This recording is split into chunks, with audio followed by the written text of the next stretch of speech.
క్రాంతి గారు మిమ్మల్ని అడిగారు, వినాయక చవితి దగ్గర పెట్టింది తింటావా అంటే నేను తింటా అన్నారు. మీరు అంటే మీరు బైబిల్కి వ్యతిరేకం కాదా, విరుద్ధం కాదా, మీరు చేస్తుంది బోధ తప్పు కాదా?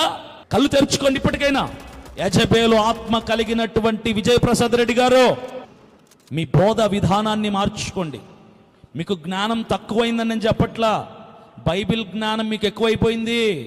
ఎక్కువైపోయి ఇక నన్ను మించిన వాడు లేడు, నేను చెప్పిందే సత్యం అన్న భావనలోకి వెళ్ళిపోయారు. కాబట్టే ఇలాంటి మాటల్ని ప్రజల్లోకి పరిచయం చేస్తున్నారు.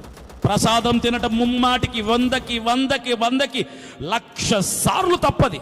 తప్పు. ప్రసాదం తినటం తప్పు, తినమని చెప్పటం తప్పు. ఏ వాక్యానుసారంగా వెళ్తున్నారు మీరు?